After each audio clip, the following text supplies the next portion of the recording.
Imagine selling 50 million albums, reshaping classic rock from behind closed studio doors, yet remaining a total mystery to your own fans. The Alan Parsons Project conquered the charts with I, Robot and Eye in the Sky, and they never took the stage. How did two legends, one who engineered Pink Floyd's Dark Side of the Moon and worked on the Beatles' Abbey Road, the other a master of concept and melody, become musical ghosts? The answer begins where their story took flight and uncovers why stardom slipped away.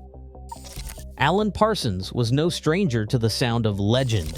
By his mid-20s, he had already worked as assistant engineer on the Beatles' Abbey Road in 1969, learning the craft inside the world's most iconic studio. 4 years later, he was the engineer on Pink Floyd's The Dark Side of the Moon in 1973, a record that redefined what was possible in popular music and established his reputation as a technical innovator. His name on a project meant sonic ambition, precision, and a touch of mystery. In the summer of 1974, inside the canteen at Abbey Road, Parsons crossed paths with Eric Woolfson, a songwriter, pianist, and creative strategist. Woolfson had been composing material inspired by Edgar Allan Poe while also managing Parsons' production career. Their conversations moved quickly from management to collaboration. Woolfson saw the potential for something different, a studio collective that operated more like a film production than a traditional rock band. This meeting changed everything. Their idea was simple and daring. Each album could be a self-contained world with themes drawn from literature and science fiction, and the flexibility to choose the right voice for every song. They would write for the studio and treat musicians as actors cast for parts. It was a vision that traded the cult of personality for careful cinematic craft. The Alan Parsons Project was formally created in 1975.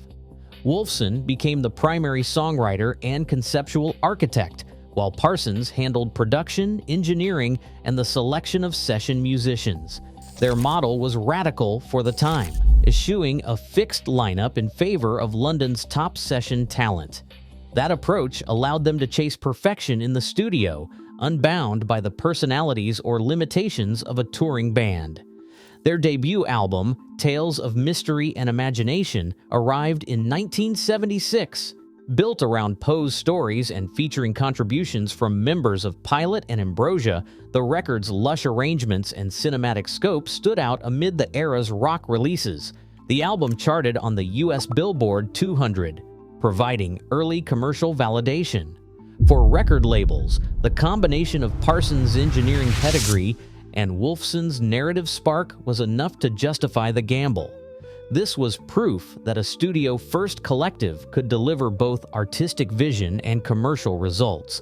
The project had found its voice not on stage, but in the grooves of vinyl, where technical mastery and conceptual ambition could thrive. Unseen. Already a kind of musical ghost, they would make records that sounded like living films and remain, in many ways, just out of sight. In 1977, the Alan Parsons Project released I, Robot, an album that seemed to capture the mood of a world obsessed with science fiction and technology. Synthesizers hummed, voices shifted from robotic to soulful, and the production shimmered with the precision Parsons had honed at Abbey Road. I, Robot climbed to number 9 on the U.S. Billboard 200, earning a place alongside the era's most ambitious records. The album's title track and singles, like I Wouldn't Want to Be Like You, turned up on FM radio, but listeners rarely knew who was behind the curtain. The project's sound was unmistakable, but the faces behind it remained shadows. 3 years later, The Turn of a Friendly Card arrived just as the compact disc was poised to change how music was heard. Released in 1980, the album's sweeping title suite and singles like Games People Play showcased Eric Woolfson's knack for hooks and Alan Parsons' obsession with clarity. The record drew Grammy attention for engineering, and its sonic polish made it a favorite at electronics trade shows. As companies unveiled the first CD players, Alan Parsons Project albums became the gold standard for demonstrating digital audio's promise. The project's music wasn't just played, it was trusted to reveal the future of sound. Success kept building. In 1982, Eye in the Sky delivered the project's biggest single, climbing to number 3 on the U.S. charts. The opening instrumental, Sirius, would later echo in sports arenas, but at the time, it was the album's lush, radio-friendly production that grabbed attention. By now, the project had sold 50 million albums worldwide, a figure few studio collectives could claim. Yet even as their records became household staples, the group itself stayed hidden. No tours, no televised performances, no band photos on the album sleeves, just a string of hits, each more polished and anonymous than the last. The project had mastered the art of being everywhere and nowhere at once. Ian Berenson's guitar lines cut through tracks like "I Wouldn't Want to Be Like You," but his name was buried in liner notes, never on a marquee. Stuart Elliott, once the rhythmic backbone for Cockney Rebel, anchored every project album from the first to the last, yet his face was nowhere near a magazine cover. David Payton, whose melodic bass shaped the project's sound, was another regular familiar in the studio, anonymous to the public. These musicians returned album after album, their playing instantly recognizable to audiophiles, but their identities remained hidden behind the project's opaque brand. This system was by design.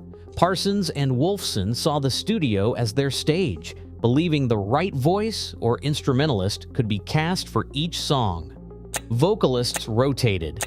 Lenny Zakatek's soulful delivery one moment, Chris Rainbow's layered harmonies the next, with Colin Blunstone or Gary Brooker lending their voices to single tracks. The result was a catalog of hits that sounded unified in vision but never in personnel. While other acts built loyalty through live shows and fan clubs, the Alan Parsons Project operated in isolation. There were no tours, no backstage passes, no chance for fans to connect faces to the music. The project did not perform live under its own name until 1994, 18 years after their debut. For an entire generation, their songs filled the airwaves and record stores, but the people behind them were ghosts. The absence of a fixed lineup created a mystery that was both a calling card and a curse. Listeners could hum "Eye in the Sky" or "Games People Play," but almost no one could identify who played the solos or sang the verses. In an era when rock stardom was defined by image as much as sound, the project's anonymity left them vulnerable. As the music industry shifted toward visual media and touring became essential, their faceless model began to show cracks. The very structure that allowed creative freedom now threatened their place in the spotlight. By the late 1980s, the music business was no longer a place for shadows. MTV had rewritten the rules, rewarding artists who could fill a screen as easily as a stadium. The Alan Parsons Project, built on anonymous session players and studio perfectionism, drifted further from the spotlight. Album covers gave way to music videos, and faceless brilliance was no match for an era that hungered for spectacle. Billboard and the industry press tracked the change, and image had become currency, making the project's invisible model suddenly a liability. Inside the partnership, creative ambitions began to diverge. Eric Wolfson, always drawn to narrative and drama, steered his focus toward the stage. In 1990, Freudiana premiered in Vienna as a full-scale musical that stretched the project's conceptual approach into theater. Wolfson composed, produced, and performed, and the work belonged to the stage rather than to rock. For Alan Parsons, the studio remained his domain, but the project's name no longer meant what it once had. Freudiana was the last work to bear the fingerprints of both men. The split was decisive.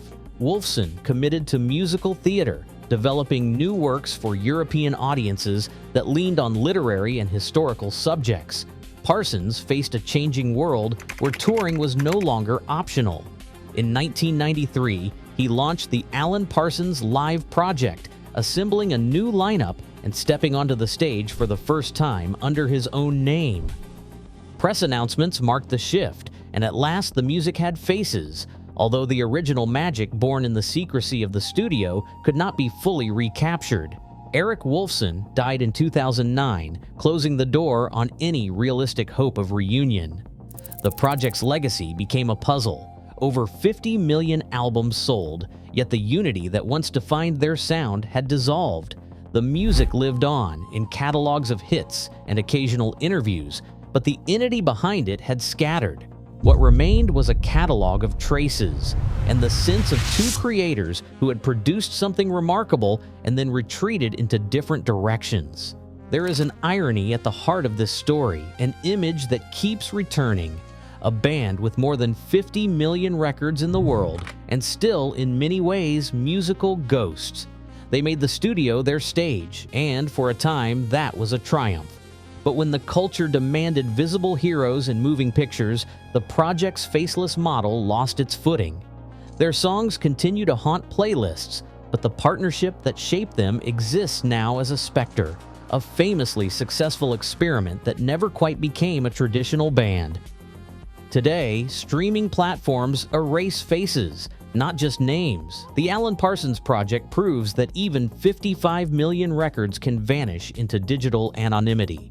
In an age obsessed with image, their legacy warns that music can haunt the charts, yet still become a ghost story. What do you think?